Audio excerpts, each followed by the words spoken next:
Me pregunto, educar en medio de la tormenta, esperanza y acción del maestro en su aula. Cuando yo hablo del maestro, hablo del profesor. A mí me gusta mucho hablar del maestro con mayúsculas, o sea que el maestro que se siente poderoso. Ahora, ¿es una posibilidad real o un simple enunciado? Seguimos. Yo voy a intentar apurarme en pisar el pasado para lograr llegar al presente mirándonos en el futuro, ¿no? La presencia del pasado, la escuela serena, los desafíos del presente, la fragilidad de este añejo oficio de enseñar, islotes y concreciones. Pasamos. Entonces, bueno, aquí sí, los invito a que miren muy bien esta foto, porque después tienen que responder algo. Entonces, vamos a hablar de una experiencia que se desarrolló en mi ciudad. Miren qué novedades faltan. Entre 1935 y 1950. Piensen una ciudad, Rosario, que está a 300 kilómetros al norte de Buenos Aires, a 4 cuadras del precioso río. Si quieren venir más adelante, así escuchen mejor, y me gusta más que estemos ahí más juntitos. Entonces, voy a hacer en grandes trazos este pasado. Vamos a mirar después la Serena, vista a través de un archivo, que por suerte, en la misma Rosario, conservamos el material que ustedes están, estoy haciendo circular unos pequeños facsímiles de cuadernos y de producción de estos chicos. Pasamos. Entonces, esta es Leticia Cosentini. Hacemos un clic. Pasamos. Con un clic. Olga Cosentini.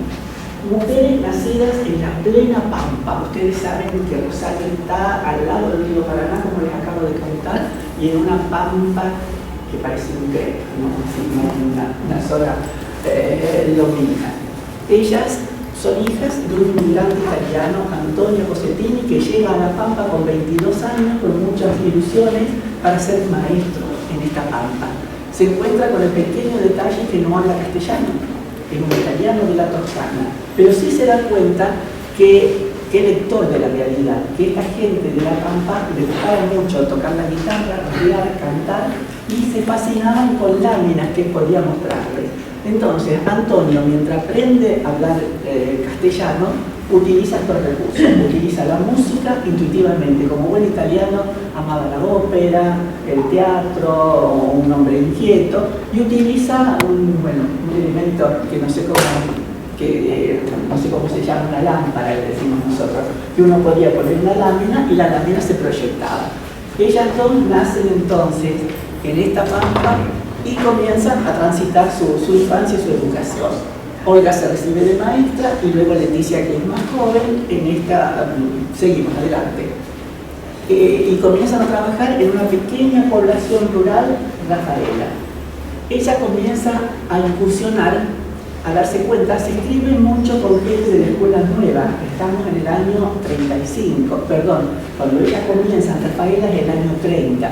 Entonces ya se empiezan a cartear con gente, con Rosario Garichi, con Gentile, tienen contacto, pienso que a raíz de su papá inmigrante, tienen contacto con esta escuela nueva, pero siempre se caracterizaron por ser grandes lectoras de la realidad. O sea, pensar, tener su idea, pero mirar dónde están, con quién están. Comienzan a trabajar entonces en Rafaela. Olga Cosentini llega a ser directora en aquella época, no sé si es lo mismo en Perú, la escuela normal, preparaba a las maestras, en 5 años salía, yo soy una orgullosa maestra normal nacional. Y ya con el 5.º año podíamos dar clase y la escuela de aplicación se encontraba anexa al normal, a la escuela normal. Entonces ellas comienzan a ver junto con otra grande, que lamentablemente ustedes un dolor que yo tengo, y por eso me armo de valor para hacer estas charlas, porque América Latina tiene yo le nombro a Antonio Encinas. ¿Ustedes lo conocen a Encinas? Me alegra, me pone contentísima, entonces que sepan, porque son personas importantísimas de América Latina, que se han perdido, que no han pasado a ser realmente ejemplos. Yo nombro a Olga Blinder, Paraguay. Nadie, estuvimos hace 2 meses en Paraguay, pero Blinder. Gesualdo Sosa, Uruguay. gente que ha dejado, yo hablo de Leticia Iorio Cosettini en mi ciudad, incluso en un instituto de formación docente que se llama Iorio Cosettini, y muchas de las alumnas me dicen, no sabemos quién es. O sea, y lleva el nombre de la escuela. Nadie se preocupó de pasar la información y nadie se le ocurrió pensar, escucha, tengo a este lugar que se llama Iorio Cosettini, ¿quién será? Pero estas mujeres, por suerte, tuvieron la visión de dejar trazas, realmente de saber que lo que estaban haciendo es importante.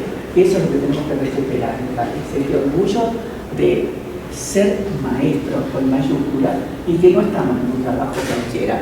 Yo le voy a pasar muy rápido lo que se encuentra en un archivo en mi ciudad. Vamos adelante para no perder tiempo leyendo. Tenemos más de 200 cuadernos de alumnos.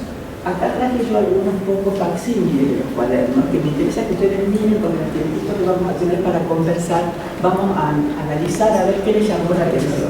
¿Qué pasa con estos cuadernos? ¿Qué pasa con los cuadernos de ahora? Se encuentra cuadernos de docentes. Ellas insistían muchísimo porque, vuelvo atrás, me quedé en la historia, entre el 30 y el 35, Olga y Leticia están en esta ciudad, en este pueblo pequeñito, Rafaela. Y allí tienen problemas. ¿Por qué tienen problemas? Porque imprimen a su escuela una actividad de observación, de salida de la escuela. Hay un ejemplo que a mí me hace ver claro dónde estamos parados. Ellas salían mucho con sus alumnos a pasear. Y una de las cosas que hacía era subir a la terraza de la municipalidad es la alcaldía, ¿no? Para poder ver la plaza desde alto, desde la terraza. O sea, mira qué importante para un chico el transitar por el plano y el poder cambiar su visión subiéndose a la terraza. Qué sencillo y qué apertura. Entonces, ellas insistían, vuelvo a los cuadernos de docente, sí trabajaban la planificación, pero más insistían en el diario, en que el maestro reflexione sobre su práctica. Planes de trabajo, actas de reuniones, programas y más de 180 pinturas, pero yo no quiero que nos detengamos mucho por ahí en una facsímile de pintura en el chico que hay. Bueno, esta vez estoy salteando las cosas.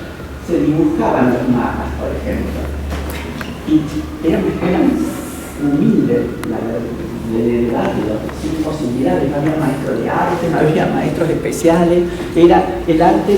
Palabras de Leticia, estaba en el vivir cotidiano, en la posibilidad de observar, de experimentar y de volcarlo.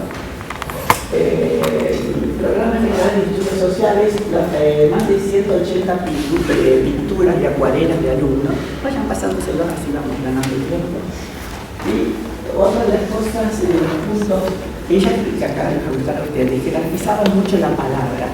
O sea, el valor de recuperar o el dominar la palabra como medio emancipador, como medio de poder expresar lo que se piensa. Ellas decían que el escribir, el hablar, es la responsabilidad del pensamiento. Que es verdad, nosotros somos muy propensos a hablar y poco quizás dispuestos a trabajar. Y esto se dio en los ejemplares de la revista La Voz de la Escuela.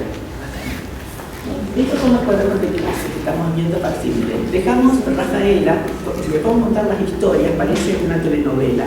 Ellas tienen que dejar Rafaela porque se enfrentan con el director del diario de esa pequeña población. Fíjense ustedes que dura cuando me dicen, ay, era otra época, las cosas eran diferentes, ahora todo es muy difícil, todo es diferente, es verdad, es difícil, pero antes tampoco era fácil. Ellas, Olga Cosettini deja a Rafaela, la hacen dejar Rafaela porque se enfrentan con el director, vuelvo a repetir, del diario, que comienza a preguntarse, a pesar de que sus hijas van a la escuela normal, el director dice, uy, ¿qué hacen en esa escuela que pasean tanto, que cantan, que danzan, que dibujan? En esa escuela algo pasa. Y fíjense ustedes que al final logra imponer su pensamiento a las autoridades y a Olga la sacan en el 35 de Rafaela y la llevan a la escuela, por suerte, a Rosario, a mi ciudad. Pero no va premiada, va con un salvoconducto. Ella llega entonces en el 35 a una escuela común del sistema oficial, de un barrio que era casi un pueblo, un barrio de calles de tierra, les repito que cerca del río, o sea que venían los hijos de los pescadores, de pequeños comerciantes, un barrio donde, bueno, justo estoy acá, en una estación ferroviaria, donde éramos muchos hijos de ferroviarios. Pero ella ya llega con una idea clara, llega con el proyecto buscando la formación del ciudadano. Y para eso solo cae que para una formación ella tiene que dar a cada chico que venía a esta escuela las posibilidades de múltiples lenguajes, que no podía reducirse nada más que a un cuaderno que se repitan las consignas con un aprendizaje ya muy deformador, más que formador. Ella abre el juego, es una mujer que escribe compulsivamente, que está permanentemente, mi recuerdo todavía me emociona, pues yo fui alumna de ella hasta el 50. Estaba yo en segundo grado, pero así mismo en poco tiempo, 3 años, fue mi directora, y la recuerdo como una persona que recorría. ¿Me escuchan bien atrás? Sí, sí, no, vamos, micrófono. Que recorría permanentemente las aulas, que estaba con el oído atento, su oficina siempre puerta abierta.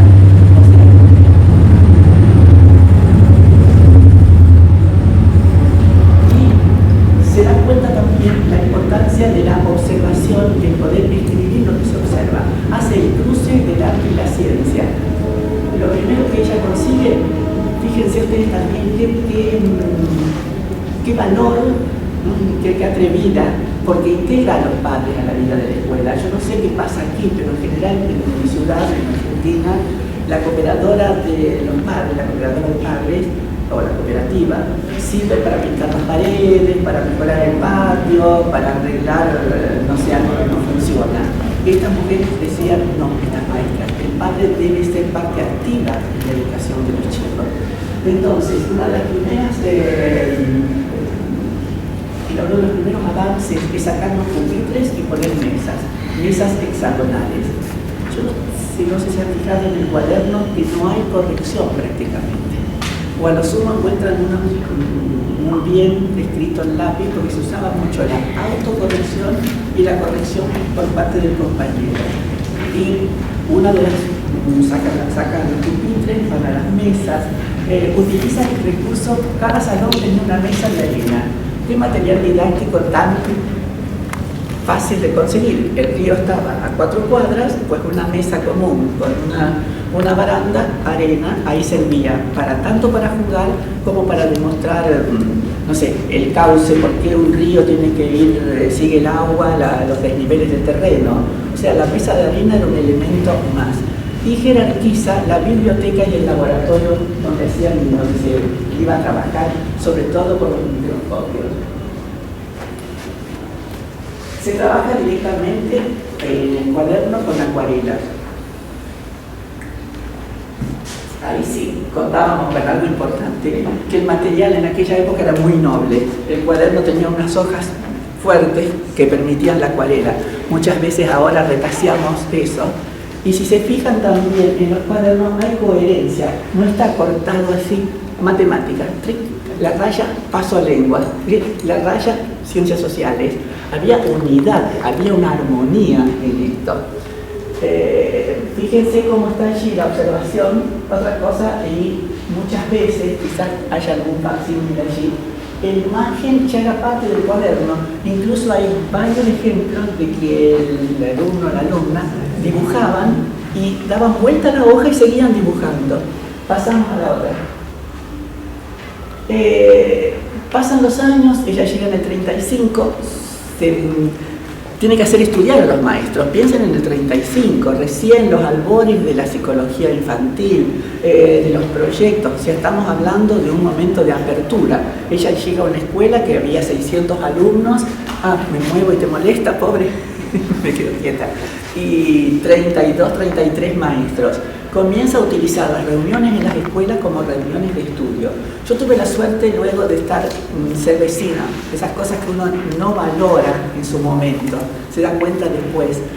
Fui vecina de estas dos magníficas maestras y Leticia, la más joven, muere en el 2004 con 100 años. Ella nació a principios del siglo y por suerte en los últimos años me di cuenta el valor de lo que yo había vivido. Al principio no, uno lo ve como natural, que esa escuela me dio tanto y no supe reconocer. Ellas sí ya sabían el valor de la comunidad y entonces vuelven a hacer este cruce de utilizar el arte para salir de la escuela en estas funciones. Lleva el teatro, lleva los títeres, pero todo era natural, no era la escuela de arte o la escuela de ciencias. ¿Qué eran estas misiones culturales? Salir al barrio y a través de algo agradable, como podía ser una función de teatro, cantar, un conjunto, ponían el microscopio al costado. Piensen, váyanse para atrás, chicos, ustedes, estamos hablando entre el 35 y el 50. Entonces, ese microscopio puesto a la mano de los papás, de la gente del barrio, que mostraba que realmente, no sé, si podían ver las patas de una mosca, se daban cuenta por qué no podía haber moscas en la cocina, porque la mosca tenía sus patas con pelitos que podían llevar los microbios. Eran siempre los chicos, hubo una gran jerarquización del chico, una escucha del chico. Entonces eran responsables realmente el que salía a la misión de llevar esta transformación.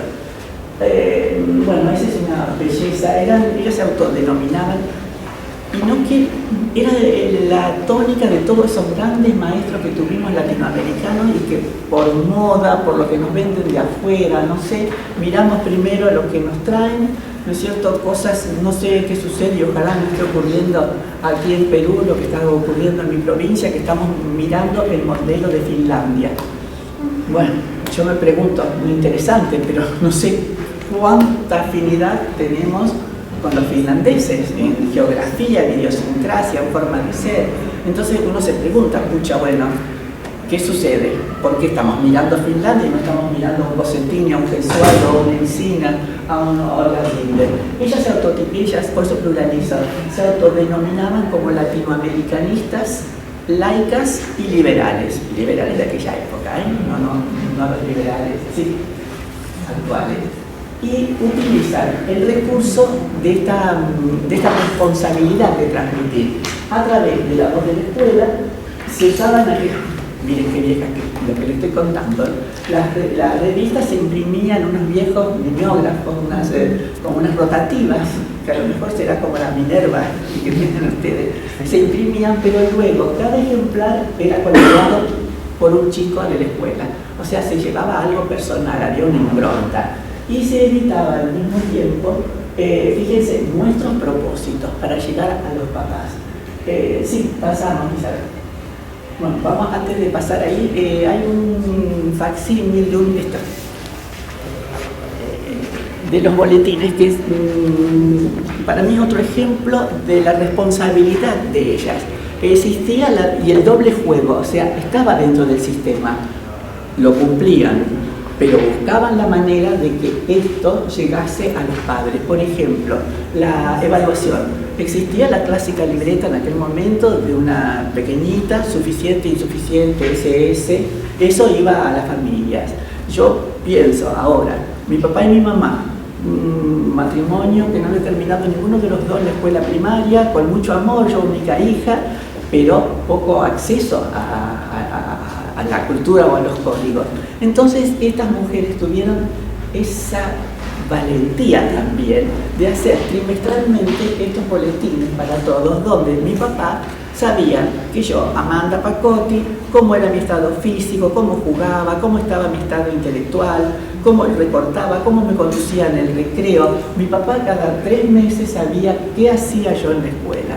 Y otra de las cosas que también, quizás hablo mucho por la experiencia mía de lo que está pasando en mi ciudad, en Rosario, ese respeto por el padre, ese realmente jerarquizar el papá. Muchas veces los maestros caemos en despreciar a los padres, criticamos mucho, los padres no son los mismos, yo estoy de acuerdo, hay mucha agresión, la escuela no es ajena a lo que está pasando en la sociedad, pero si hemos elegido ser maestros, tenemos que hacer lo que hablábamos recién con Milagros, ¿no? Tu nombre, esa contraoferta. Y yo pienso, pucha, mi papá, cuando leía esto, señor Pacotti, muy señor mío, está bien, quizás una forma que ya no usaríamos ahora, pero es darle realmente importancia a ese padre de familia, ¿no? Entonces, vuelvo al archivo, más o menos se entiende o voy muy desordenada. Porque a través del archivo de lo que se encuentra en Rosario, yo trato de explicarle la experiencia. Pasamos a lo que está, las obras completas editadas. Miren también qué interesante, porque lo edita ANSAFE, que es el sindicato de maestros. Un sindicato que en general está muy siempre combativo por salario y muy poco combativo por la parte pedagógica, pero se logra hace ya cuantos años que se editan las obras completas de Olga Leticia Cosentini. Lamentablemente un libro que ya no se consigue, que hay que buscarlo en librerías de viejo, y pues pasamos. Esto se ha editado ahora recientemente. Nos engolosinamos muy rápido con el producto estético y a mí me da pena porque creo que tenemos que bucear más adelante. Allí sí tenemos la Escuela Activa en Rosario, es un trabajo que hizo una mujer joven aún, Marcela Pelanda, que sí hizo un estudio profundo de todo el material que está vivo en el archivo del IRICE, que es Instituto Rosario de Investigaciones en Ciencias de la Educación. Y el mismo es de la Escuela Cosentini, Cuna de la Democracia, una lectura de este material, buscando dónde estaba el compromiso cívico de Olga Cosentini. Este es un primer fascículo muy sencillo, cuando se dona el material. Olga muere en el 79 y fue también una fecha, un 25 de mayo, que es fiesta patria para nosotros en Argentina, y cuando se vela muy sencillamente en su casa y se hace, no sé si acá también es costumbre, que se hace el último paseo por frente a la escuela, ¿no? De la despedida. Esa mañana fría del 25 de mayo, un grupito muy pequeño de vecinos y exalumnos vamos acompañando el féretro de Olga a la escuela Carrasco, y en ese momento la actual directora de ese año solo decide abrir la puerta, le hace abrir la puerta a la portera. Ella tenía su casa de familia arriba, en el primer piso, y ni siquiera baja a cerrar el último saludo a esta ex directora, ¿no?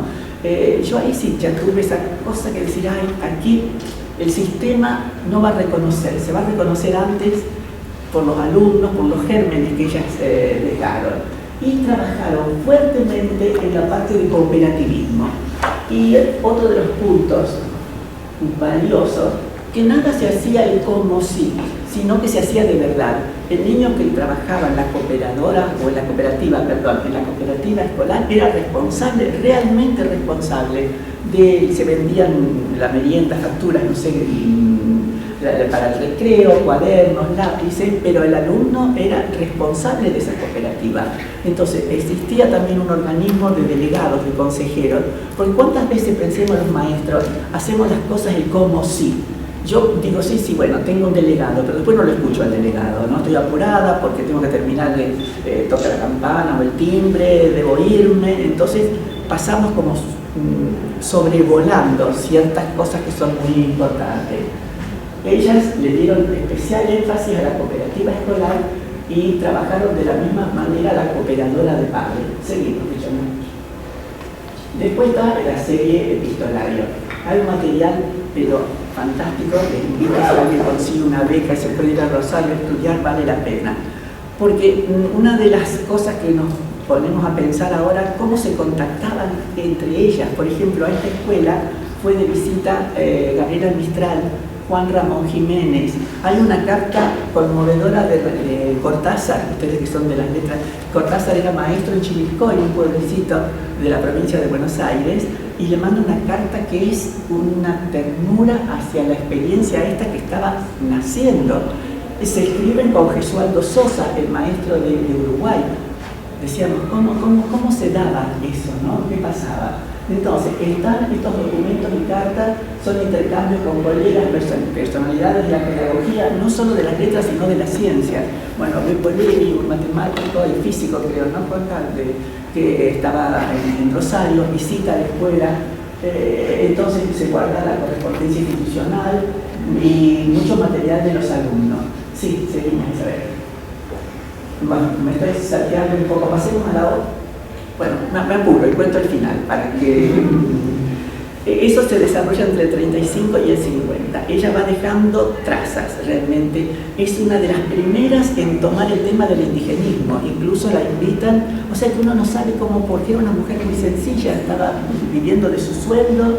Ella y su hermana era maestra de la escuela porque la trasladan a Olga en el 35 a Rosario, le tiende esa soga. Juan Mantovani, grande de la educación, que era en ese momento el secretario de Educación, que sería como el ministro nacional, y al año siguiente ya viene su hermana también.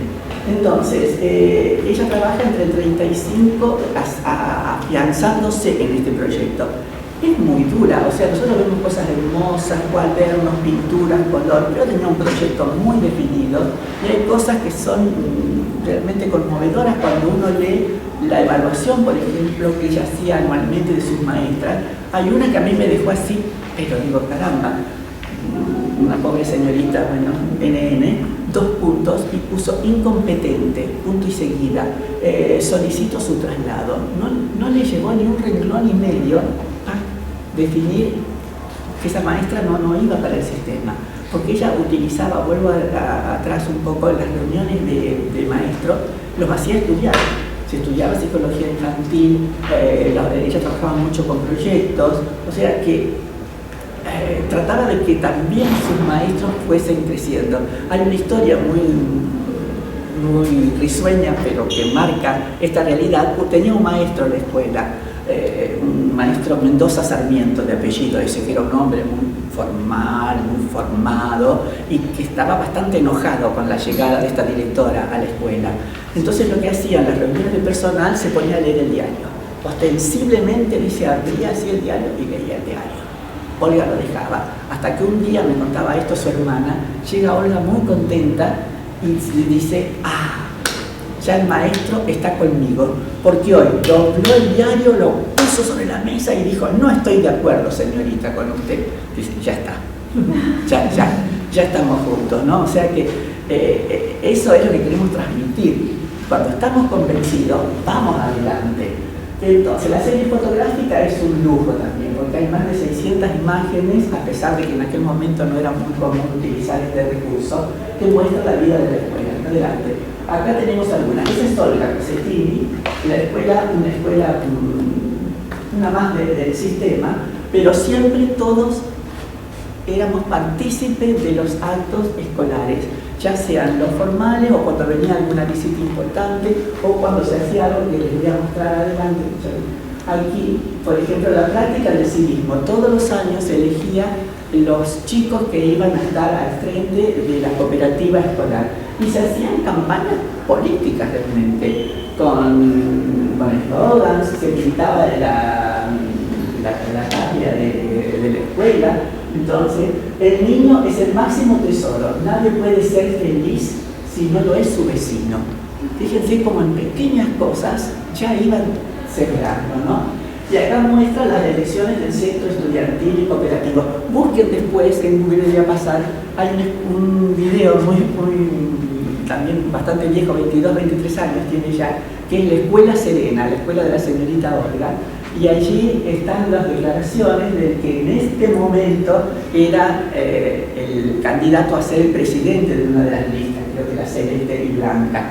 Entonces él cuenta su orgullo y su pena cuando lo supera una mujer.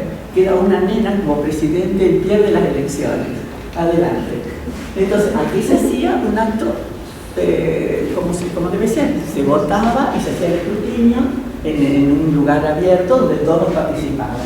El alumno debe aprender a través de una vida activa de cooperación. Fíjense cómo suena la palabra cooperativa, cooperación. Qué búsqueda tenían ellas, ¿no? de cooperación, de ayuda, de compañerismo y responsabilidad. Es por este camino que aprende a capacitarse como ciudadano. Seguimos. Después, la presencia permanente. Yo muchas veces pienso que no me tiño el pelo porque yo adoraba tanto a esta Olga con el pelo blanco, que bueno, no llego ni a la punta de sus zapatos, pero digo, me dejo el pelo blanco. La presencia permanente justamente contacto con la naturaleza. Esto que parece grandes trajes, eran trajes que se hacían con papel crepe, con cortinas viejas, con sábanas, y se hacían muchas fiestas a la orilla del río.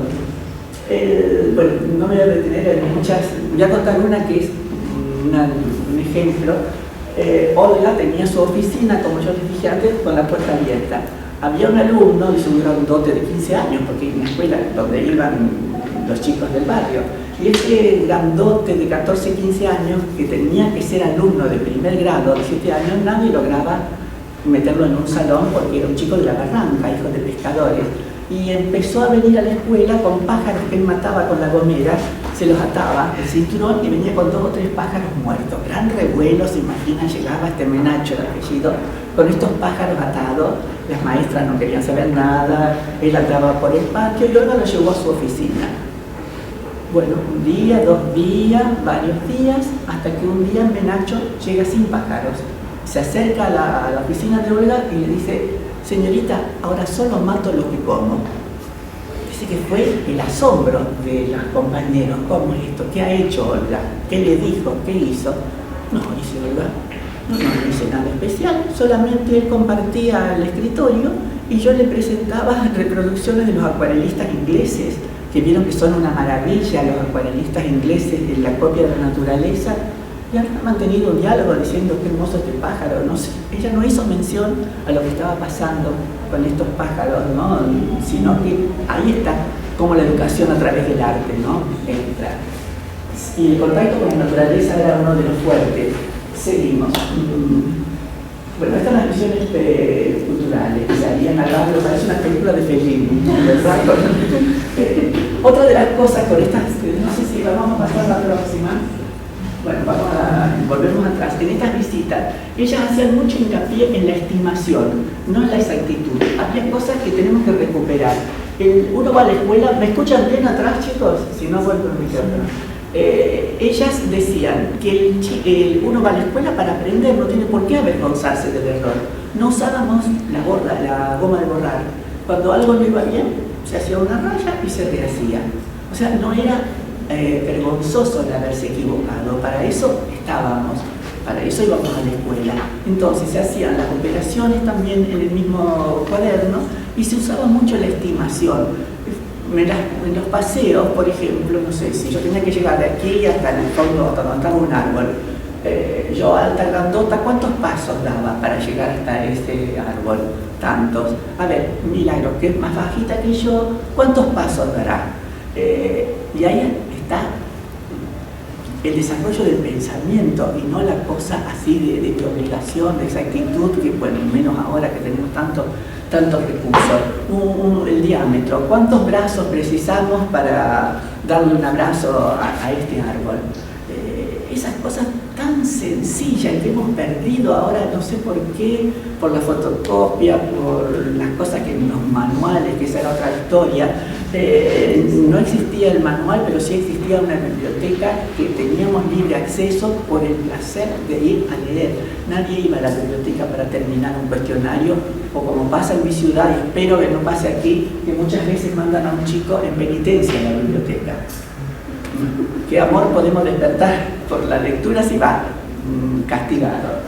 Entre las personalidades que ya les conté, bueno, ahí lo vemos, Pinguera Martín, un pintor importante de Argentina, Javier Villafañe, que quizás ustedes algo deben saber porque fue un titiritero maravilloso realmente, escritor además de obras para títeres. Javier Villafañe con Olga Cosentini y con el teatrillo de títeres, que era un fuerte de la escuela, el teatrillo. Les cuento, me escapo, díganme después si me escapo mucho de él.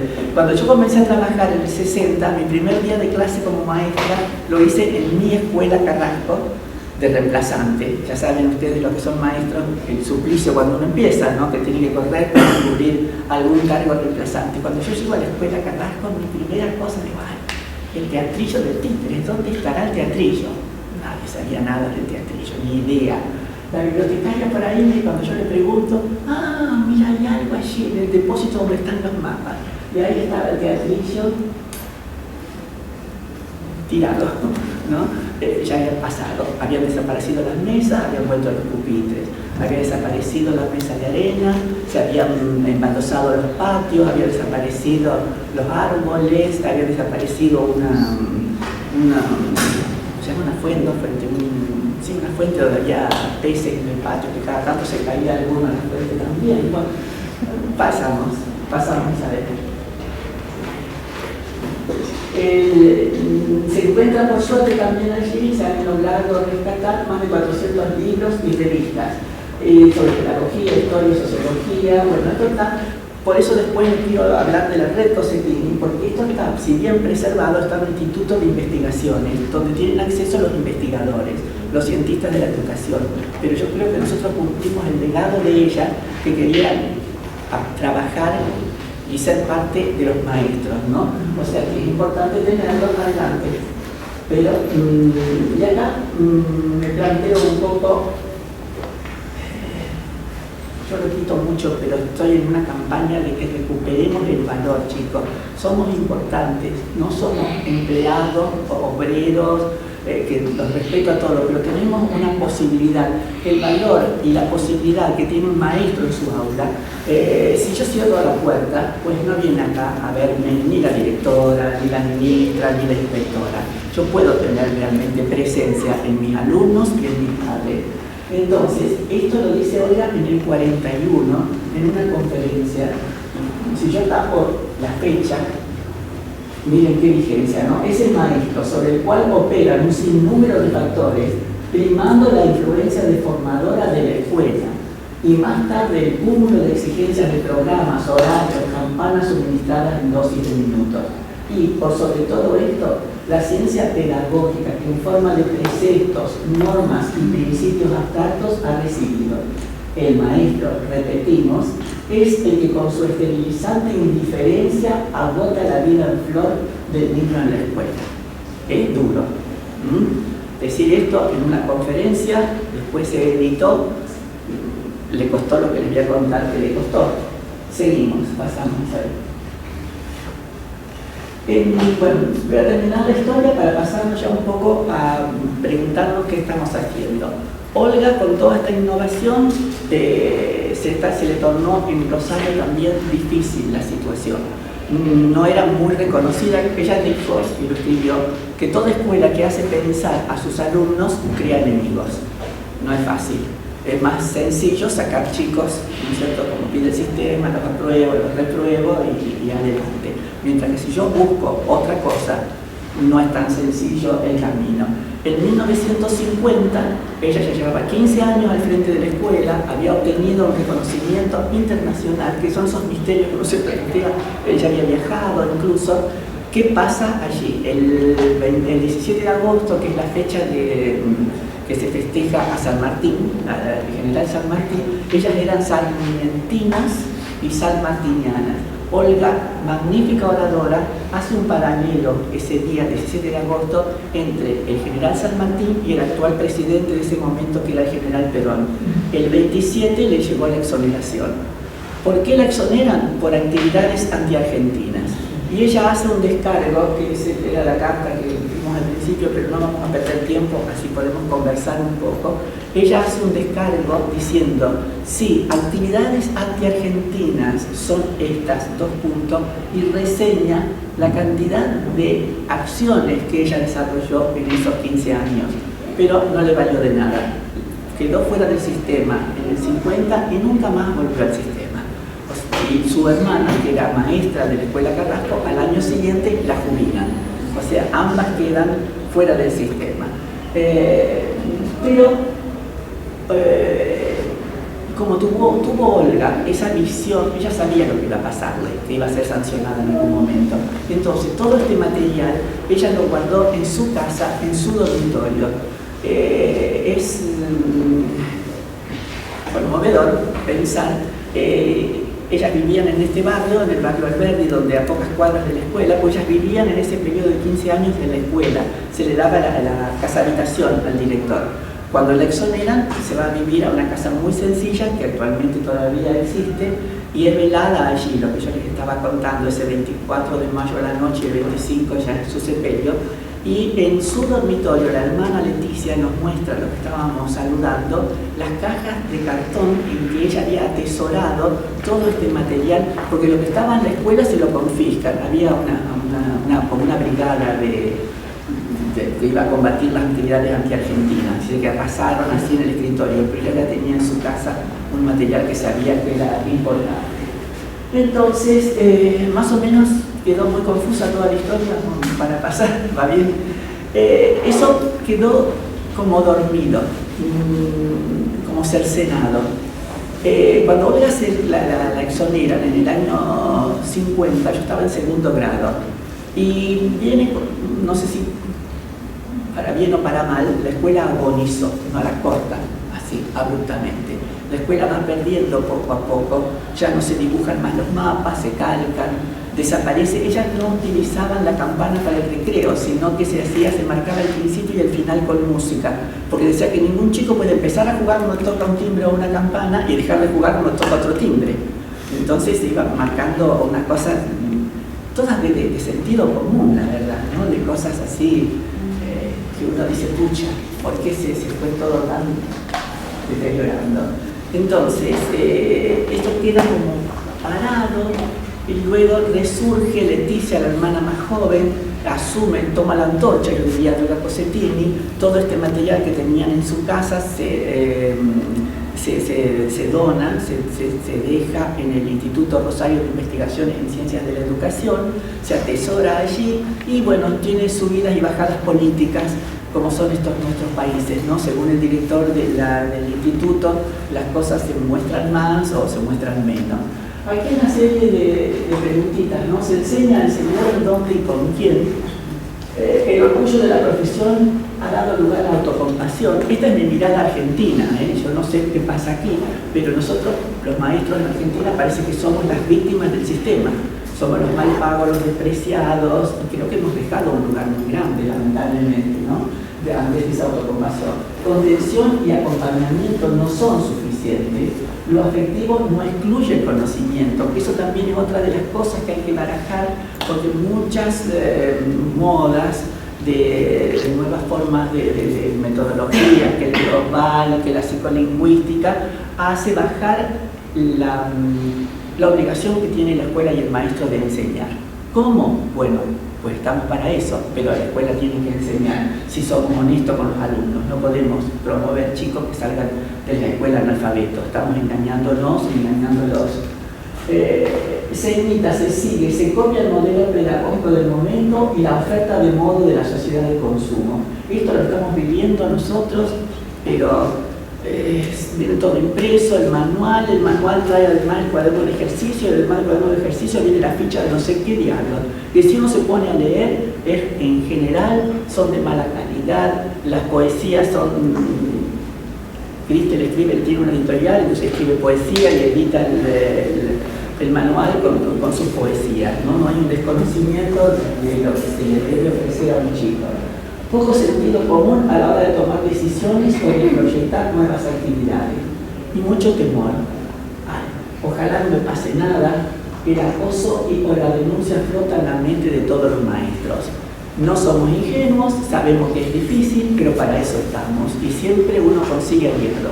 Siempre, si podemos darle la mano a alguien que nos dé la mano, nos sentimos más fuertes. Hoy me alegra ver dos maestras que se han venido allá de Villa El Salvador, que se han dado la mano las dos para venir.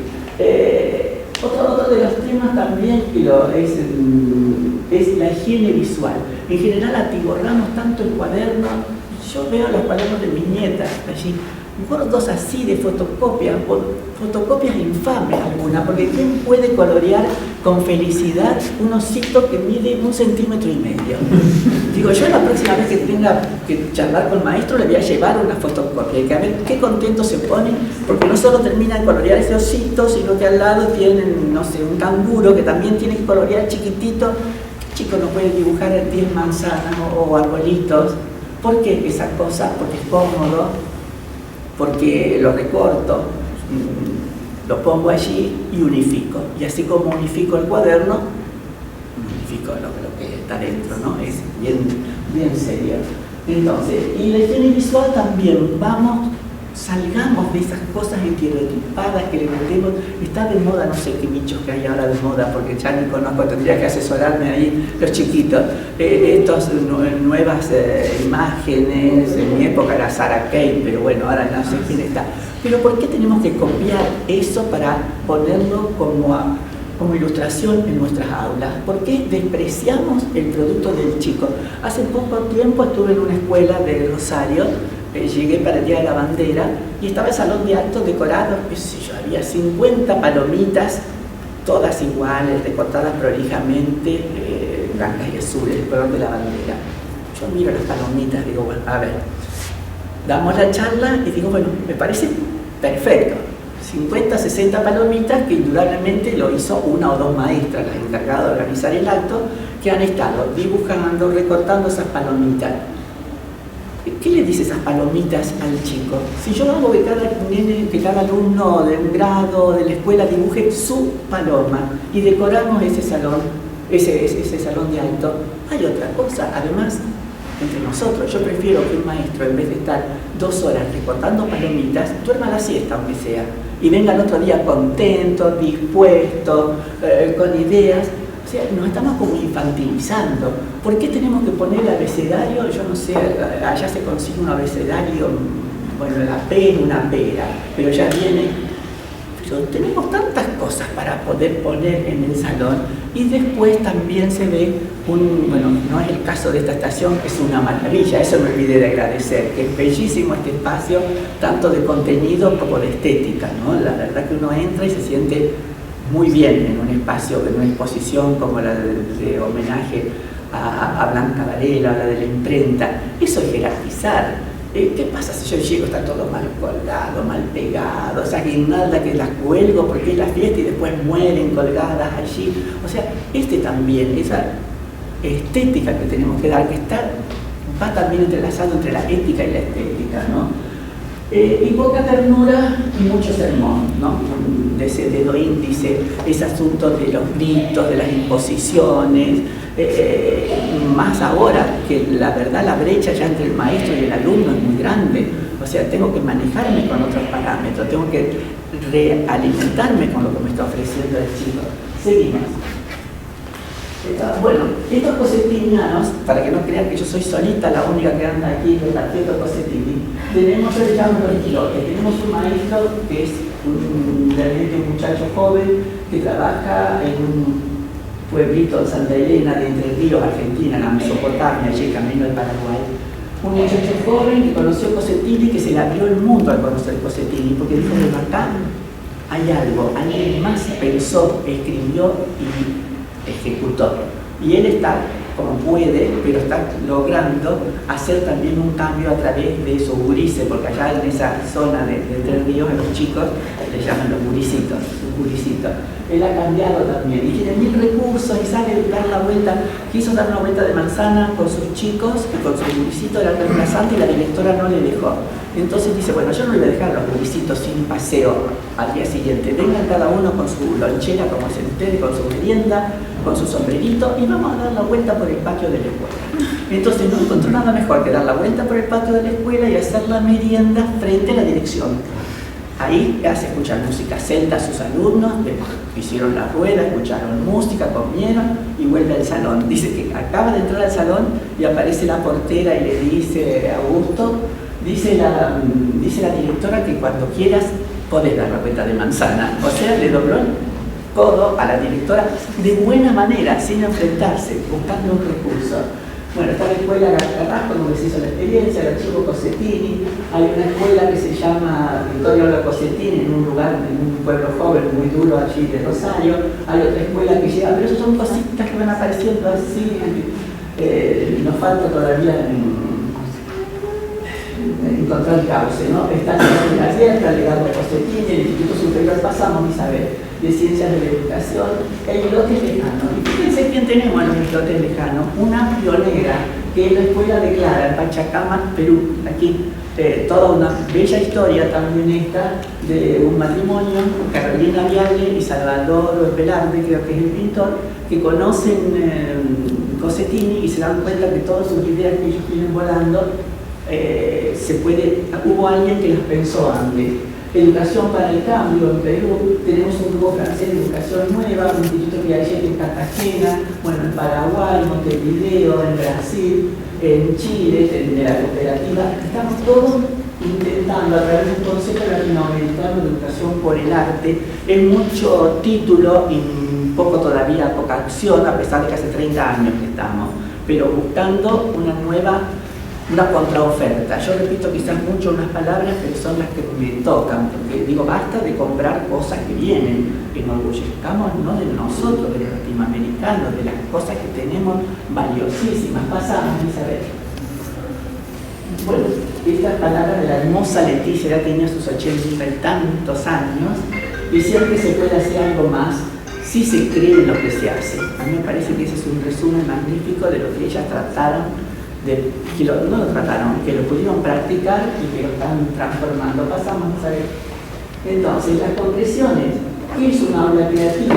¿Cómo lograr ser intérprete de nuestro tiempo? Espacio, lenguaje, bueno, la ambientación, los cuadernos, las reuniones de partes, el aula afuera. Esto es un resumen que lo trabajamos bastante en las reuniones con los maestros. Cada uno se plantee un poco. Si yo hago una reunión de padres para solamente decirle a los papás que tienen que traer forrado el cuaderno de comunicaciones de color azul y que tienen que, no sé, venir con el pelito recogido, no hago una reunión, hago una nota. Voy a usar la reunión para tratar temas que realmente nos preocupan a todos. ¿Qué estamos haciendo con esta infancia? ¿Qué estamos haciendo con esta juventud? Pasamos, Isabel. Bueno, y acá tenemos, y vamos a esta red Cossetini. Como decimos en criollo, en Argentina es una red que se está haciendo a los ponchazos, pero ya tenemos 12 años en que estamos unidos a través de esta maravilla que nos ofrece las comunicaciones, Internet. Estamos intentando no sentirnos solos, decir, somos muchos. Y la verdad es que somos muchos, y muchos jóvenes. Ya viejas quedamos creo que pocas. Estamos aquí al frente, una quedó en la Patagonia, otra en Córdoba y yo en el litoral, y después ya tenemos una playa de jóvenes que están trabajando. Esto está todavía armándose muy fresquito porque teníamos un desorden de sitios, así que ahora hace 3 semanas que estamos con esta info @de Cossetini con A y tratando de tener un sitio web donde poder pasar nuestras actividades. Pasamos, Isabel. Bueno, y acá era lo que yo les quería, les desafiaba, ¿dónde estaba yo en la primera? Esa soy yo, en la foto con la señorita Rosita, muchas gracias, ¿no? Y a disposición para lo que ustedes quieran comunicarse conmigo o por la red, encantadísimo.